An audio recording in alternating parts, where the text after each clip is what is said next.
Our wedding day is finally here, and although the nerves will be there, I'm still feeling a confidence that I have not felt before, because I know that marrying you will be the easiest and best decision that I will ever make in my life.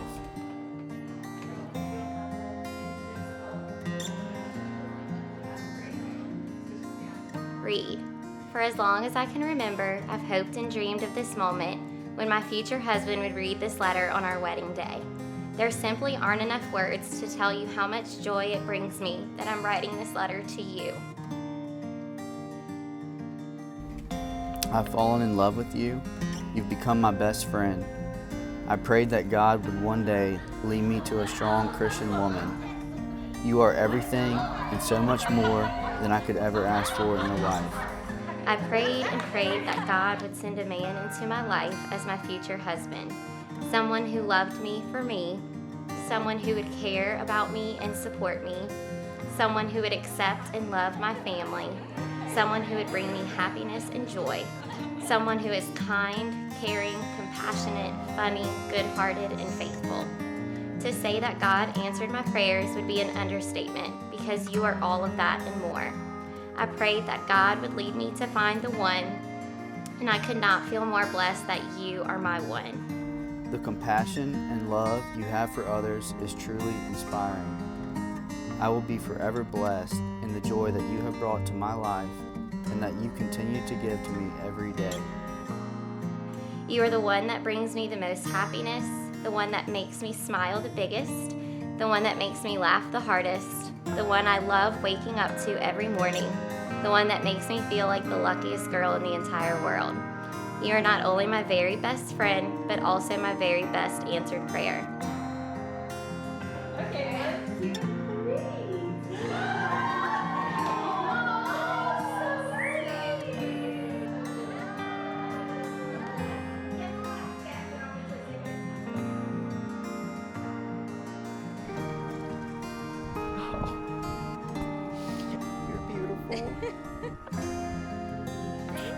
You can come kiss. Oh, you're so beautiful. Thank you. August 2017. It's a big month in y'all's life, right? These are two of the most competitive people that I've had the pleasure of witnessing a marriage. They like to compete. But I think the reason why they're here tonight is not just because of that competitive spirit that they have. It's because they were willing to say yes, right? You said yes to like all the things you did in high school. You said yes to going to LSU. You said yes to participating in fraternities, sororities, or whatever. You said yes to a lot of things. You said yes to a job. You said yes to all this stuff. And then it came to this invitation to say yes to just playing some beach volleyball. He asked who else was playing. They said you would be the only guy. In like a split second, he says, well, I think I'll play. Yeah, like I'm down. I'm in. It didn't take any time. So his mom came and watched one of their beach volleyball games. And looking at everyone that was playing, her precious little boy with all these 6 other women around him, all these beautiful girls, she said, hey, Reid, that one. He says, which one? And then I quote, you said, the pretty brunette that is always smiling, happy, and cheerful. She seems to always have a great attitude and is so nice. Why is Reid smart? Because he listens to his mama. And just like it said in Genesis, finally, bone of my bone, flesh of my flesh, finally you've made me a suitable partner that I could spend the rest of my life with. That's what you're committing to today. Not just a promise, not just vocalizing. You're doing it in a cathedral, in a church, with witnesses and a priest. You're making a covenant. Something that God is sealing, and what God seals, nothing can separate. The good news is that as they chose to get married in a church and through the sacrament, they will receive sacramental grace, strength, because every married couple in here knows this life, this vocation is difficult. You said yes to a lot of things that ended up to tonight. And this yes you make tonight doesn't end tonight. It's like I have to wake up tomorrow morning, both of you, as husband and wife, and say yes to this vocation again. Yes to the God that created you, that gave you everything that is good. You brought a full church tonight to witness, to celebrate. Continue to bring people to church, to invite them. Because this is the way, this is the truth, this is the life. And what happens on that altar is not a symbol, it's a miracle. It's heaven crashing upon it. And they rejoice that you said yes to Jesus, that you said yes to one another. For that, we say amen.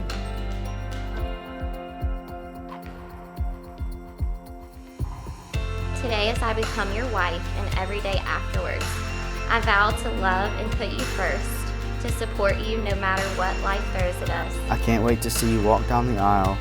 I know you will look beautiful. I love you. Love, Reid. I, Reid, take you, Emily, to be my wife.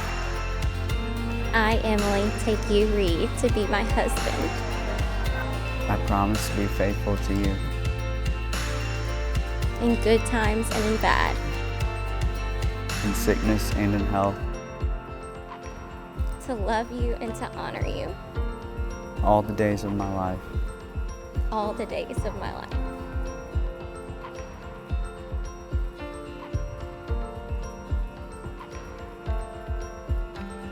I vow to strengthen you and comfort you, to speak when words are needed and listen when they are not, to be as patient as love demands, to be your biggest and loudest cheerleader, to be dedicated to being the best wife and life partner that I can possibly be, and to pray for you always.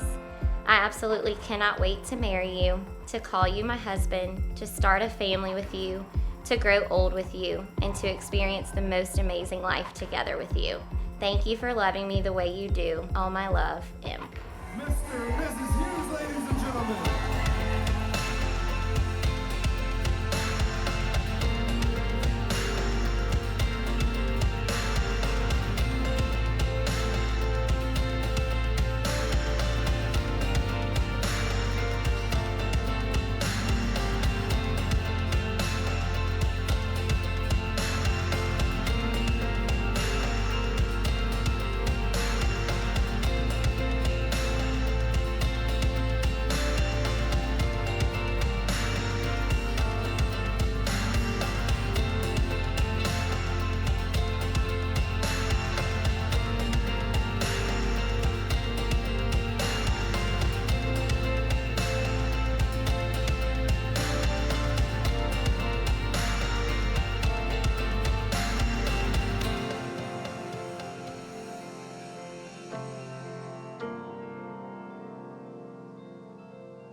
Reid and Emily, the church shares your joy together with your family and your friends as on this evening, in the presence of God our Father, you establish between yourselves a lifelong partnership. May the Lord hear you on this your joyful day. May He send you help from heaven and protect you. May He grant you your heart's desire and fulfill every one of your prayers.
And may the blessing of Almighty God, the Father, and the Son, and the Holy Spirit come down upon you and remain with you forever. Amen. Go in peace. For the first time, it's my joy and honor to introduce to you Mr. and Mrs. Reid Hughes. You may kiss your wife.